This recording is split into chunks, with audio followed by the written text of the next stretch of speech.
Halo, assalamualaikum warahmatullahi wabarakatuh teman-teman. Baik lagi tentunya di channel Liu Ikals. Seperti biasa kita ada di acara ngopi.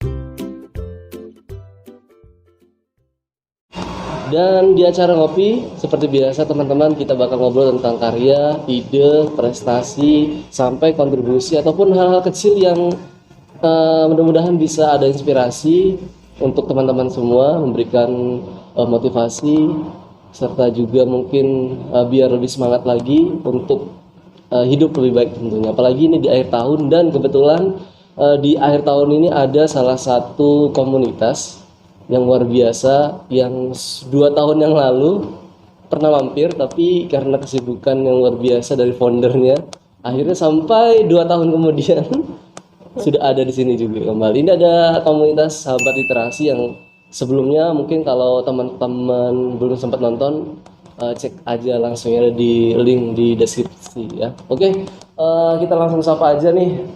Kebetulan Teh Putri ini nggak sendirian, bawa temennya gitu kan. Oke, sebelumnya gimana kabarnya Teh Putri? Alhamdulillah sehat walafiat kan. Sehat ya? Kamu sehat kan? Alhamdulillah. Seperti yang dilihat, beda kan dari 2 tahun yang lalu. Lebih fresh, lebih big. Oke, sebelahnya ada siapa nih? Ini ada Kak Erlin ya. Nah, Erlin. Sebagai awalan, kira-kira buat yang belum tahu menjelaskan aja gitu kan. Kira-kira secara mungkin sahabat literasi itu apa sih? Oke, sebelumnya mungkin kalau teman-teman yang udah pernah lihat podcast yang 2 tahun lalu ya kan Iya. ya. Sahabat literasi itu adalah suatu komunitas, punya wadah buat teman-teman para penulis yang pemula atau teman-teman yang suka menulis bisa bisa menerbitkan buku, bisa menulis buku antologi atau bisa belajar kepenulisan dari dasar hingga benar-benar bisa menjadi Penghasilan. penulis ya, berpenghasilan mungkin lebih tepat seperti itu ya. Karena sekarang sudah banyak banget yang bertanya menulis itu bisa menghasilkan uang atau enggak seperti itu. Makanya saya bilang tadi kalau misalkan pingin berpenghasilan ya belajar dulu dari bawah seperti itu. Mungkin dari sahabat literasi Mila kita bisa sama-sama belajar. Cuma teman-teman satu yang diutamakan itu bukanlah mencari penghasilannya, tapi mencari circle yang sama, idenya, motivasinya, semangatnya gitu untuk menyalakan lilin literasi. Karena moto kita ya, moto sahabat literasi tersendiri adalah menyalakan lilin literasi, bukan memperbanyak mendapatkan duit seperti itu kan pandemi. Tapi itu bonus lah. Bonus itu adalah bonus. Jadi semua orang pasti ingin mendapatkan benefitnya benefit atau bonusnya itu ya. Cuman kita tidak fokus kepada itu, tapi fokus kepada hobi kita itu adalah menulis. Kita mempunyai teman-teman yang satu circle, yang suka menulis juga. Teman-teman yang bisa mewujudkan motivasi, inspirasi juga, dia lebih tepatnya seperti itu. Jadi komunitas sahabat literasi seperti itu. Dan sekarang udah berjalan 3 tahun juga. Sudah 3 tahun dan baru ini ya anniversary yang ketiga ya. Tanggal berapa? Ini. Sebenarnya kalau anniversary-nya sih kan aku membuat sahabat literasi itu sewaktu terjadi tsunami Banten ya kan di 2018. Aku bikin komunitas sahabat literasi dan anniversary-nya sih dibuatnya kadang sebelum tanggal yang ada tsunami Banten itu ya kadang kita intinya setiap Desember pasti kita akan bikin sebuah kegiatan yang menuju ke anniversary-nya. Ada tujuan menulis, bahkan di anniversary sendiri kita bisa bertemu dengan teman-teman mau virtual mau secara langsung juga itu bisa di anniversary-nya seperti itu. Wow, ya. Jadi itu sekilasan teman-teman buat yang belum nonton langsung aja nonton ya. Nah, ini di sampingnya ada Teh Erlin ya. Teh Erlin kenapa sih pertanyaannya mau-maunya masuk? Gimana tuh? Bisa ceritain nggak Teh Erlin sekarang kenapa gitu kan mau gabung di Sahabat Literasi dan semenjak kapan? Apakah dari awal atau gimana? Nggak dari awal sih ya, dari semenjak awal 2020. 2020. Waktu baru ada pandemi itu. Oh, jadi pelarian pandemi itu ke sini. Pelarian pandemi. Malah kalau nggak salah sebelum pandemi. Sebelum ya? Cuman sebelum pandemi udah ikut di komunitas nulis dan akhirnya Jadi setelah penulisnya pandemi waktu itu. harus ikut. Awalnya jadi penulis. Iya. Kemudian Ternyata- sekarang Ternyata dia punya talent yang lebih daripada Oh, foundernya wah, gitu kan. Seperti itu. ini keren ya. Jadi teman-teman juga kita akan ngobrol juga tentang tadi ya, agak nanti ujungnya tadi itu penghasilan tadi ya, sampai ke situ gitu. Cuman sebelum ke situ mungkin buat teman-teman gitu kan, Teh Putri, kenapa sih gitu kan kita harus menulis? Pertanyaan dasar sih sebenarnya. Cuman kadang-kadang masih aja gitu selalu bertanya. Kalau misalkan saya juga sering lupa, apalagi bagi adik-adik gitu kan yang mungkin baru kenal atau baru nulis gitu. Buat apa sih Kak, Pak gitu kan, nulis itu buat apa? Kalau menurut Teh Putri sendiri, kalau ada pertanyaan seperti itu gimana? Menulis itu kata saya adalah sesuatu hal yang sangat bermanfaat banget buat kita sekarang dan untuk di masa depan. Iya. Karena dengan kita menulis ya, tulisan kita ini tuh bisa menjadi suatu kenang-kenangan, inspirasi, motivasi buat orang lainnya. Begitu kita sudah nggak ada di dunia ini, serem banget ya.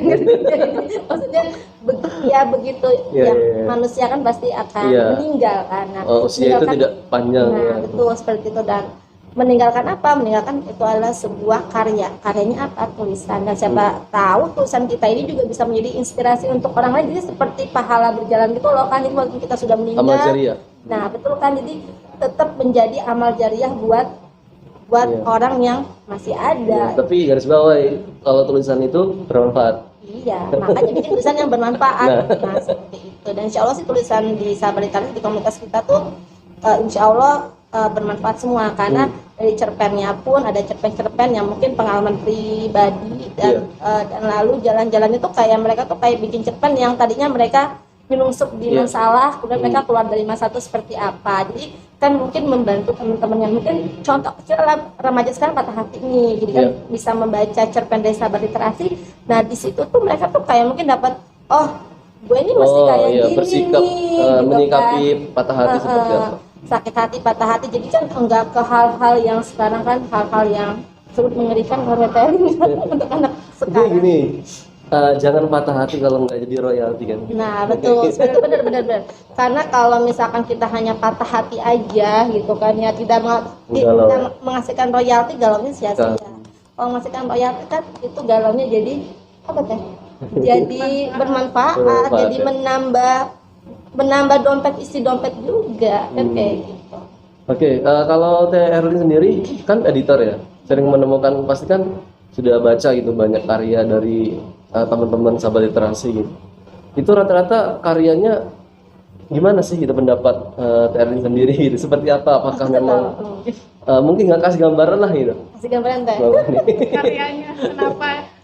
Bagaimana karyanya? Bagaimana karyanya? Sebenarnya sih kalau di mata saya sendiri nggak ada karya yang jelek, Iya. asal dipegang sama orang yang tepat. Pernah ini tahu lagu Neng Nong yang dibawakan sama Ahmad Dhani. Ahmad Dhani? Neng Itu kan Nong berasal dari Neng orang Nong. biasa, Oh iya iya. lagu biasa tapi bisa sekeren itu di Ahmad Dhani. Iya. Gitu. Sama sih tulisan juga seperti itu, nggak ada tulisan yang jelek kalau kita mau terus belajar diolah lagi seperti itu. Wow, jadi memang tulisan itu ada kaitan banget ya sama personalnya ya. Iya. Sama jiwanya. Karena memang kan ada seorang penulis bilang juga, orang boleh sepandai apapun, kalau dia nggak nulis dia akan hilang dari sejarah dan misalnya gitu ya. Mungkin tadi itu jawabannya lebih ke situ gitu. Jadi teman-teman kalau saat ini belum tahu motivasi nulisnya, ya salah satunya bisa jadikan itu ya untuk apa ya, amal jariah tadi. Nah, Sahabat Literasi sekarang sudah mulai berkembang ternyata. Programnya ada yang baru atau mungkin masih melanjutkan kayak, kalau nggak salah waktu itu kan masih ya ada kelas-kelas project-projectnya. Ya mungkin kalau teman-teman yang dulu udah pernah tahu channel ini gitu ya, maksudnya pernah dengar apa obrolan kita ya Kang ya, atau juga ada teman-teman yang udah pernah ikut kelas saya atau project saya, mungkin paham lah ada berapa project, ada project kebaikan dan sekarang itu udah nyampe ke project 18 ya Teh. 18. Oh 18 sudah, 18 wow. project. Jadi proyek kebaikan ini adalah teman-teman bisa ngumpulin naskah sesuai tema itu macam-macam, ada tema misalnya tema kehilangan, tema patah hati, tema jatuh cinta, jadi emang disesuaikan dengan keinginan founder dan editor. Nggak, sebenarnya sih disesuaikan dengan keinginan pasar ya. Kayak misalkan begitu kita lagi kondisi juga tren ya. Waktu itu pandemik banget, kita bikin proyek kehilangan ya Teh ya, alhamdulillah banget itu banyak banget ya yang ikut di proyek itu, dan itu tersendiri, dan itu tuh ada beberapa persen itu untuk donasi kebaikan. Nah, kita bagi untuk donasi kebaikan, misalnya saya kasih emang untuk anak-anak kecil dan apa, ada yang saya masukin ke yayasan, ada yang di dekat-dekat daerah saya bagi ke teman-teman juga, ibarat kata sambil menulis sambil berdonasi juga, itu kan ada undang pahala juga seperti itu. Dan selain proyek sih kita ada kelas, mungkin kelas cerpen udah pernah ya sama Kang Herman waktu itu, Kang Herman jadi mentor juga bersama saya waktu itu kan ya. Kelas cerpen itu udah nyampe batch 12 ya Kak Erlin ya. Dan kemudian kelas cerpen itu kita bagi juga. Kelas cerpen itu ada kelas cerpen romance, ada kelas cerpen yang mungkin enggak ke romance banget, karena kan kalau romance kan lebih kepada anak-anak lebih ya kan. Jadi kita bikin kelas cerpen aja, ada sih maksudnya kita masukin itu, dan itu disesuaikan dengan oleh mentor. Nah, kenapa saya disesuaikan dengan mentor? Karena mentor itu bukan hanya saya, jadi saya biasanya ngambil penulis terbaik. Ada penulis terbaik saya ajak menjadi mentor, dan biasanya begitu dia udah bisa jadi mentor, saya tawarkan mau editing nggak gitu kan. Dan itu biasanya penulis itu juga dia tuh yang benar-benar saya pilih itu yang benar-benar mereka memahami tentang pembelajaran yang saya dan Erlin ajarkan, karena kan Erlin juga terkadang dimaksud sebagai mentor juga ya. Dan di situ benar-benar kalau beliau pengen jadi mentor, pengen jadi pemenang, pengen jadi bisa gitu ya, itu benar-benar kan itu dicatat, bahkan saya kasih draftnya gitu kan, draftnya atau filenya PA-nya itu sama dia di-print, itu dipelajarin di bulat-bulat. Itu saya baru tahu kemarin saya ketemu sama salah satu penulis yang saya pilih jadi mentor. Saya oh ternyata dia benar-benar mempelajari apa yang saya ajarkan gitu. Dan dari situ saya pilih dia jadi mentor juga. Dia mau masuk, maksudnya mau memeriksa naskah juga, diajak teman-temannya juga untuk menulis, dan jadilah karya juga. Dan salah satunya seperti ini, teman, ini ada ini seperti di sini Kak Rea ini dia juga saya pilih sebagai namanya Krea Runa. Di sini dia sebagai mentor untuk naskah apa nih Teh? Thriller ya, thriller misteri, tapi bukan misteri horor ya, jadi semacam cerita seperti detektif atau thriller sih lebih tepatnya masih thriller itu kayak misteri pembunuhan kayak gitu. Nah, jadi beliau ini sebagai mentor di sini, beliau juga benar-benar fokus banget untuk belajar, melatih kemampuannya, dan sampai akhirnya menghasilkan karya. Lalu di sini juga kebenaran kita mengadakan proyek waktu itu, namanya proyek. Oh, itu berbarengan juga ya? Berbarengan sama ini gitu kan, proyek Stay or Move On. Nah, di sini Stay or Move On. Nah, karena cinta itu adalah sebuah misteri, makanya saya jadikan dalam satu buku di sini. Di sini buku misteri cinta Stay or Move On, karena pernah juga kita bikin Stay or Move On juga temanya Kang ya, pernah ikut juga Kang Herman. Waktu masih awal ya, awal. Kemudian di balik sininya kita bisa lihat unik ya. Jadi dalam buku ini ada 2 tema, dan itu bisa bolak-balik. Jadi tahu kalau kita lagi baca ceritanya misteri cinta, berarti ada, kalau udah mulai ke break berarti udah masuk ke temanya Kak Rea tentang thriller seperti itu. Dan ada lagi juga di sini kelas self healing. Kita masuk ke cerpen juga ya Teh di situ. Jadi di sini self healing ini saya ngisi tentang healingnya, karena Kak Erlin ngisi tentang kepenulisannya ya, karena kemudian saya pernah ngisi kelas healing juga waktu itu secara offline, jadi saya bikin kelas secara online. Di sini bukan hanya belajar menulis juga ya. Jadi di sini teman-teman tuh bisa cerita, sharing secara langsung ke saya, berbagi cerita juga. Terus sama saya juga, kalau di Islam itu ada namanya muhasabah ya, seperti itu. Kalau di sini tuh saya kayak melatih mereka dengan musik gitu kan. Kemudian mereka mendengarkan musik, kemudian dengar suara yang yang kata-katanya itu bisa menyentuh ke perasaan mereka. Jadi mereka setelah dengan musik dan kata-kata itu tuh mereka jadi kayak semacam apa ya, kayak semacam lebih terbuka gitu. Apa sih namanya, sampai lupa. Nah itu pokoknya ada semacam seperti muhasabah gitu, tapi ini bukan muhasabah.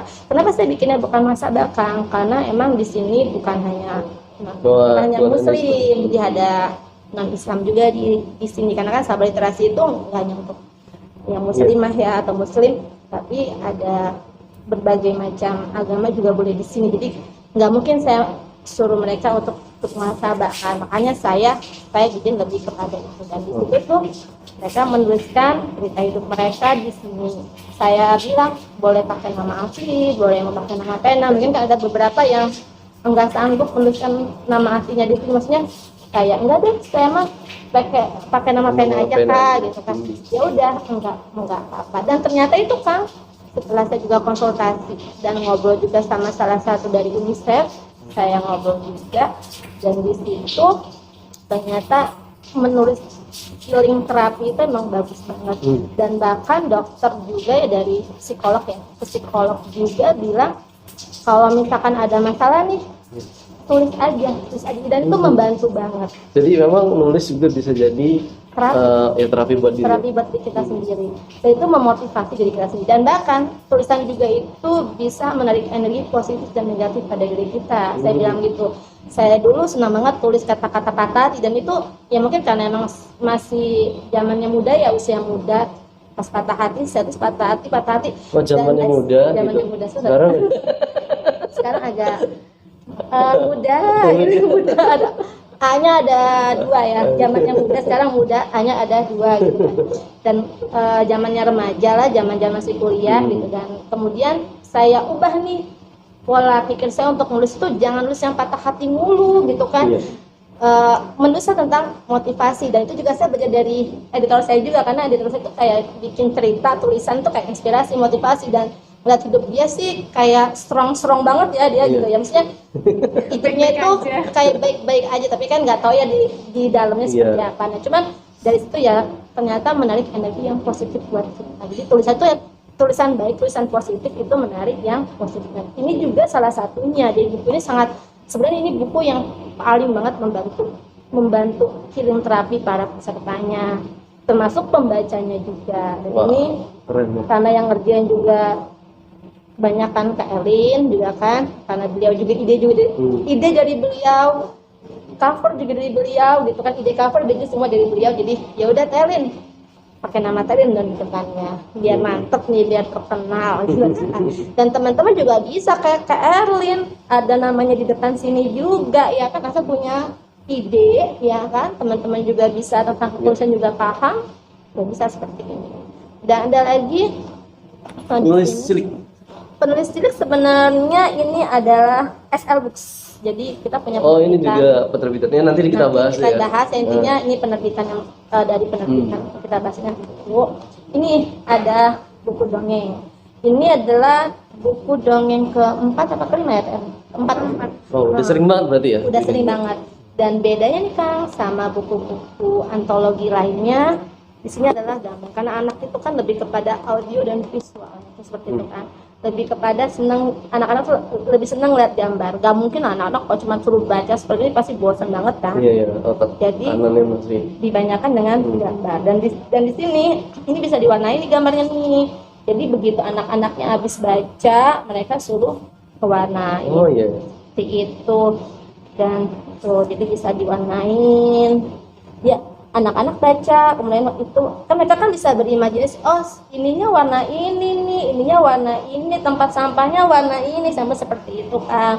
Dan di sini juga yang lebih bagusnya adalah di sini adalah bukan hanya anak yang nulis, jadi kayak misalkan ibu dan anak, seperti di sini itu ada sebenarnya ada Bu Erni dan anaknya juga di sini juga nulis gitu kan.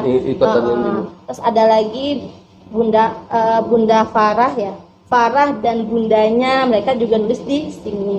Dan jadi kayak misalkan ada anaknya, mereka senang berimajinasi kan. Ibunya nih kayak bertanya sama anaknya, nah kita bikin cerita apa nih? cerita tentang kodok aja Mas, soalnya misalkan anak itu baru ketemu kodok apa baru digigit kodok kali gitu kan, jadi dibikinlah cerita dan nanti ibunya yang menuliskannya gitu. Nanti si ibu juga kalau misalkan ternyata saya kagak bisa nulis kok gitu kan, ikut kelas aja, nanti juga di situ ada materi-materi yang bisa dipelajari dan konsultasi dengan sahabat itu bisa seumur hidup kapanpun, asalkan saya dan Kak Erlin sedang tidak tidur. Seperti itu sih Kak. Wow, jadi udah banyak ya. Udah Jadi banyak. sudah ke Ada 50 lebih buku antologi sekarang. tadi gimana Kak? Apa? Ada project sampai 18. Ada kelas cerpen. Kelas cerpen itu sampai ke udah ada 13 kelas cerpen. Cuman di dalam itu dibagi-bagi juga, ada kelas cerpen romance, ada kelas cerpen yang healing tadi ini, ada kelas cerpen thriller juga. Dan ada kelas novel juga. Kalau kelas novel itu saya pegang sendiri. Misalnya mungkin ada beberapa tim yang saya minta tolong untuk jadi moderator sih gitu kan. Dan itu juga biasanya ada free novel dari saya juga, ada sertifikatnya, bukan semua juga dapat sertifikat sih kan sebenarnya. Cuman kalau untuk kelas novel dan artikel itu sertifikat 32 GP. Jadi ada berbagai macam materi di situ 32 jam. Ada materi, ada fun reading juga. Jadi di SL itu ada namanya fun reading. Jadi semacam tugas. Cuman tugasnya dibikin fun dan dapat gift dari SL. Dan biasanya kalau yang benar-benar dia mempelajari dan dia juga menghasilkan misalkan fun rating yang bagus gitu kan, sama saya, sama tim kita gandeng untuk menjadi mentor di kelas berikutnya. Jadi kenapa saya sebut fun rating? Karena bonusnya itu fun banget gitu kan. Bonusnya fun banget. Selain novel ada lagi kelas artikel. Kelas artikel juga ada. Kelas artikel juga ada. Jadi kelas artikel ya kebetulan kan saya di Kompasiana tuh Kang, kan saya bikin artikel di Kompasiana dan di situ ini banyak banget ya Kang ya, kayak orang yang malas membaca, jadi kayak baca judul tapi nggak mau baca isi. Dan saya tuh kepengen semua orang yang bisa nulis itu jangan terpengaruh hanya dari judul, makanya saya bikin kelas artikel. Di artikel ini mereka tuh bisa tahu menulis itu nggak segampang itu. Begitu, jangan kan nulis isi, nulis judul, mikir judul aja nggak segampang itu. Makanya saya menyuruh mereka ke kelas artikel tuh biar mereka juga bisa menghargai karyanya, bukan karya orang yang hanya bikin judul, cuman judulnya itu nggak sesuai dengan isinya. Jadi makanya saya karena kan di artikel saya sering nemuin kayak gitu kan, jadi judulnya apa, dalamnya apa, iya, supaya clickbait aja biasanya. Hanya bikin penasaran dan bikin banyak yang baca aja.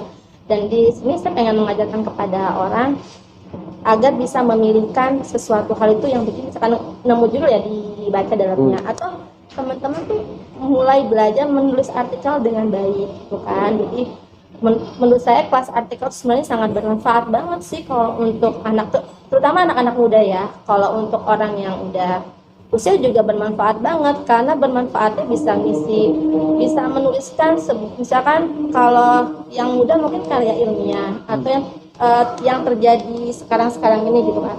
Tapi kalau misalkan untuk orang-orang yang lebih misalnya yang udah berumah tangga atau yang lebih dewasa lagi gitu ya, mungkin lebih kepada politik, ekonomi, mungkin hobi, fashion atau segala macam. Nah seperti ini di MUA, dia mesti kan bisa nih bikin di artikel tuh tentang fashion sekarang yang disesuaikan dengan yang di tahun ini. Misalkan 2022 kan masih beda dengan 2021 seperti itu. Bagus ya, karena nulis itu kan supaya jadi memperkuat personal branding juga. Kalau kita sebagai dokter gitu kan, ya nulis lah sebagai mungkin dari segi kesehatan. Kalau kita di bisnis misalkan, ya kita bisa jadi penulis juga di bidang itu. Nah, jadi kan kalau misalkan udah biasa nih kan nulis, jadi misalkan kita mau berjualan online juga, kita bisa mengatur kata-katanya dengan bagus gitu, dan itu bisa menarik market gitu kan. Iya, memperbesar income juga ya. Jadi itulah salah satu yang akan bilang bisa menghasilkan uang, bisa menghasilkan ini cuan, bisa dengan cara apa? Ya dengan cara banyak hal. Kalau kita udah punya ide, pasti ide satu ini gitu ya, pasti semua bercabang kemana-mana. Pemikiran, oh ini mau dibawa kemana? Kesini banyak seperti itu. Ya. Oke, itu mungkin program dari Sahabat Literasi yang sudah berkembang banget. Dan satu hal juga yang keren banget dan pengen saya ulik juga adalah tentang hadirnya SL Book ya. Ya SL Nah, Books. mungkin Teh Erlin bisa menjelaskan karena Langsung ini ke juga ada peran ini juga ya dari Erlin ya.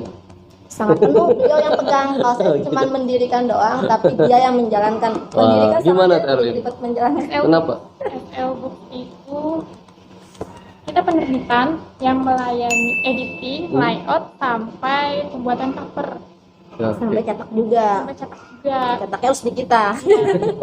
Pengurusan ISBN juga ya, buku kita udah ISBN. pasti ISBN di SL Book ini. Sahabat literasi juga Semua. udah- Semua buku kita semua ber-ISBN. Jadi penulis ya tinggal tahu beres seperti Tinggal ini ya, beres. tinggal Cover tinggal minta. tinggal minta seperti apa, Konsultasi aja. kirim naskah, konsultasi, udah tinggal cetak aja. Itu gimana tuh caranya kalau misalnya ada nih teman-teman yang pengen, wah kayaknya saya ada simpanan naskah 20 tahun yang lalu gitu kan. Misalkan pengen diterbitin gitu. Boleh, Gimana kirim ke tuh? email, nanti Oh, kita langsung bisa hubungi ngobrol aja dulu, di- Bisa dicari Ada di Instagramnya, SL, kan? ada Instagram SL sahabat Book.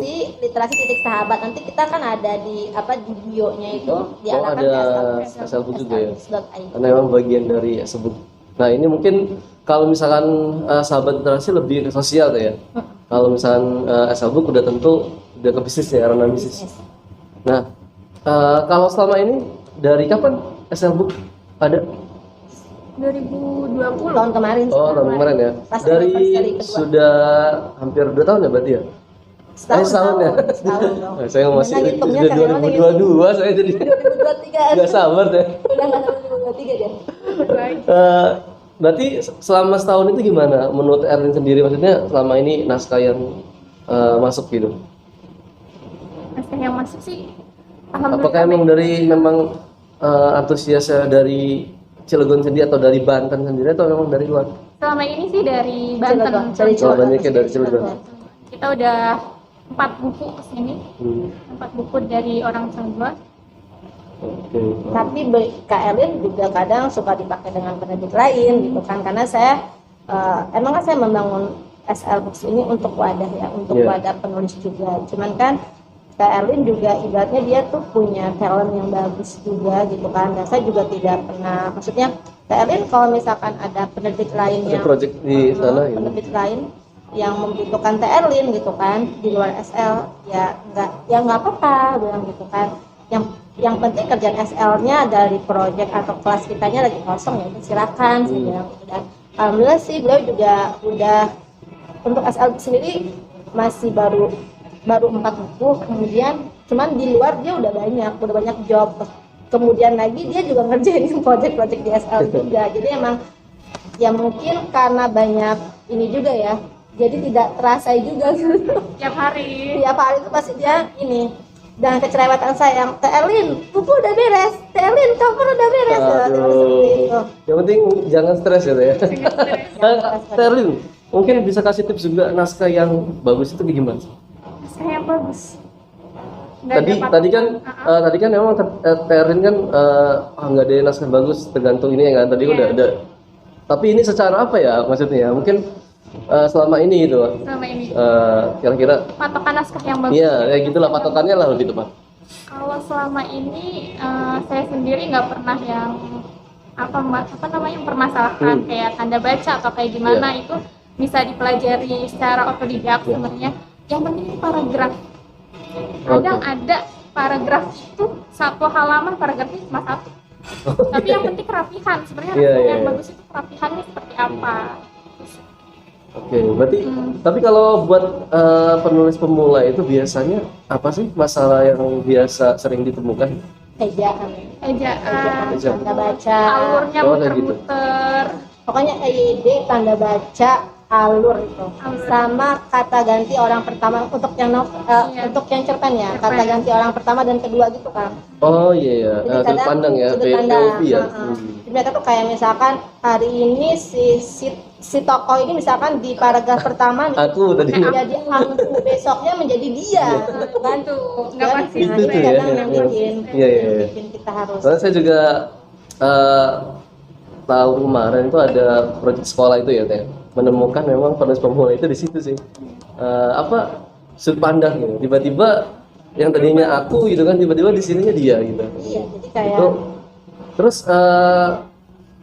biasanya kalau misalkan menemukan hal kayak gitu, ada nggak sih gitu maksudnya selama ini yang benar-benar dirubah hampir 90% dari yang masuk gitu, misalkan udah nulis cerpen contohnya masuk nih, itu ada nggak sih yang benar-benar diubah sampai sehingga 80-90%? Kalau temen gini ya kan, kalau untuk naskah sendiri itu pertama masuk di saya, advokasi saya baru masuk KLMT, masuk di saya itu untuk mengubah isi alur mana itu di saya. Dulu ya disaring dulu ya. Pindah ke beliau gitu kan. Dan untuk beliau itu sebenarnya kalau untuk proyek banyak. Tapi kalau untuk kelas saya balikin lagi. Saya balikin lagi, ya udah lo benerin gitu. Iya, karena emang itu lagi pembelajaran gitu kan. Dan kadang kalau misalkan ini itu saya tunggu, saya tagih itu naskahnya nggak datang gitu kan. Kadang kita kasihannya begitu buku udah open PO dia sedih. Saya pengen loh, ini naskah udah kita masukin di ini gitu kan. Yang ujungnya saya kadang ini ibu maunya gimana? Kalau misalnya ibu mau ini ya udah, ini saya ubah utuh ceritanya. Dan next akhirnya saya ubah utuh ceritanya. Dan itu sih kalau misalkan yang untuk hal lainnya sih paling kayak misalkan ejaan tanda baca, sebenarnya kita harus menghargai karya orang lain karena ada beberapa karya tulis yang itu tuh kayak menjiplak karya orang lain ya, copy paste karya orang lain. Dan ini yang saya tekankan kepada penulis gitu kan. Dan untungnya sih sekarang udah ada beberapa aplikasi yang bisa mendeteksi itu kan ya, kayak jadi kita tahu ini karya ini beneran ketiplak misalkan kopas atau hanya misalkan mirip-mirip aja gitu kan, beberapa persennya gitu. Karena kan emang kadang beberapa kemiripan emang ya namanya tulisan ya kan ada mirip. Cuman kan kalau yang ketiplak itu kan pasti kelihatan banget. Itu kita bisa tegur penulisnya karena kita harus menghargai karya orang lain. Karena gimana ya Kang ya, pertama juga kan dulu kita udah ber-ISBN. Kita sendiri tuh bisa menuntut jika karya kita digunakan oleh orang lain, itu kan udah ada hukumnya kan. Dari apa ya karena ini udah hak ciptanya ya sudah dilindungi sama hukum kan gitu. Dan yang kita ngerikan kalau tulisan mereka itu bisa berpengaruh juga dengan kualitas mereka juga dan fokus kita juga gitu kan. Jadi saya suka mati-mati banget jangan sampai menduga karya orang lain karena memperjelek ini kamu ke depannya juga gitu kan. Dan emang sih banyak itu kan yang sebenarnya bukan hanya pada kita ya kayak pada penulis pemula lagi, pada penulis pemula atau kemarin aja kejadian cerita dikit ya, kemarin kejadian penulis yang udah tenar ya kayak itu menjiplak karya orang lain. Dan itu sampai dia harus minta maaf ke pabrik gitu kan. Pokoknya itu banyak hal. Jadi kalau menurut saya sih nulis aja karya sendiri walaupun itu jelek nanti juga berubah kok. Saya pribadi baca karya saya dulu saya suka malu. Saya dulu berarti nggak sebagus sekarang kan.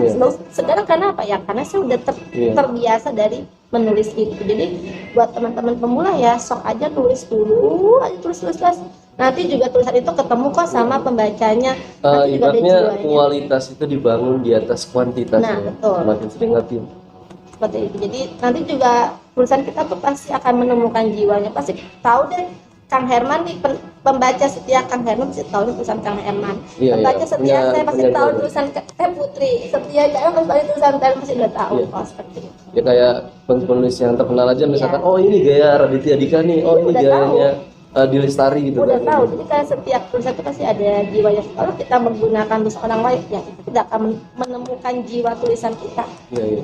Tulisan kita nggak akan ada jiwanya, kita juga nggak akan bisa menemukan jiwa tulisan kita seperti itu. Kalau menurut saya. Jadi penting banget ya hal. Penting banget. Oke, Teh Putri, ternyata nggak terasa juga ya kita sudah ngobrol banyak dan luar biasa. Mudah-mudahan di usia SL yang ketiga dan seterusnya itu semakin bertumbuh tentunya. Tapi selama ini terakhir selama ini menurut Teh Putri literasi di Suruhan ya, bukan cuma di Cilegon, yang mungkin menurut pandangan selama ini Teh Putri sebagai penggerak atau pegiat literasi, bagaimana sih literasi Indonesia saat ini? Kalau menurut saya sih sekarang itu sih semakin berkembang dan sedang berkembang, karena emang di mana-mana kan udah banyak literasi ya. Karena literasi juga sebenarnya kan bukan cuma baca tulis ya, ada digital, segala macam hal itu kan bisa berbentuk literasi. Makanya saya lihat juga mungkin orang yang tadinya apa sih literasi itu apa gitu kan. Jadi semakin hari semakin tahun ke tahun dari hari ke hari bulan ke bulan tahun ke tahun itu semakin tahu nih literasi itu seperti apa, karena kita udah sering melihat kata literasi, mendengar kata literasi. Kalau dulu mungkin beberapa tahun yang lalu gitu kan literasi itu apa kita tidak akan paham seperti ini. Kalau misalkan sekarang mungkin sedikit-sedikit udah mulai berkembang, dan bahkan begitu saya ada kegiatan waktu di Bogor juga saya ketemu dengan beberapa macam pegiat literasi, dan itu dari berbagai daerah, dan di situ juga ternyata setiap daerah itu sedang mengembangkan kegiatan literasi di daerahnya masing-masing. Jadi tidak menutup kemungkinan literasi ini akan berkembang pesat. Itu bagaimana kita sebagai pegiat literasi, bagaimana setiap pemerintahan kotanya itu mengayomi pegiat literasi atau tidak seperti itu, dan bagaimana penulis itu kan, bagaimana penulis akan terus berkarya atau stuck pada tempatnya. Itulah yang harus yang menjadi apa ya, yang menjadi sesuatu untuk kedepannya. Kalau penulisnya sendiri, misalkan penulisnya tidak mau bergerak, mau stuck aja, ya nggak bakalan maju gitu kan. Dan pegiatnya sendiri enggak mau membentuk circle pegiat dengan yang lain, ya kan nggak akan maju. Begitu pemerintahnya kalau tidak juga terjun langsung bertemu pegiat dan penulis, ya edukasinya juga nggak akan berkembang. Bagaimana tiga wadah tadi bisa saling menyatu seperti itu. Insya Allah sih akan terus berkembang untuk Indonesia. Karena literasi itu kan yang menghidupkan kita sendiri gitu kan. Lilin nggak akan hidup dengan sendirinya kan gitu kan, tanpa bantuan manusia ya kan, karena itu bukan nyawanya kita gitu kan, seperti itu.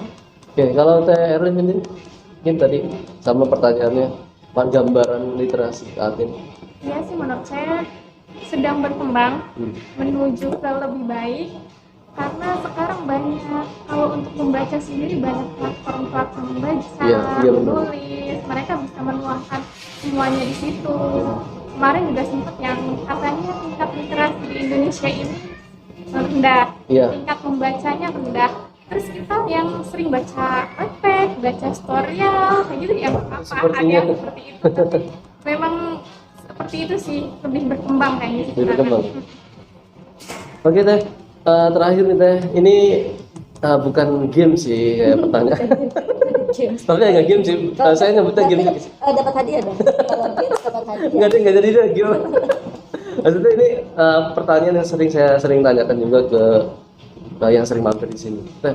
Ini kan mungkin YouTube ini kan kalau maksudnya tayangan kita ini gitu kan, kalau nggak di take down sama saya sendiri ataupun sama YouTube-nya kan nggak hilang gitu kan untuk beberapa tahun yang akan datang.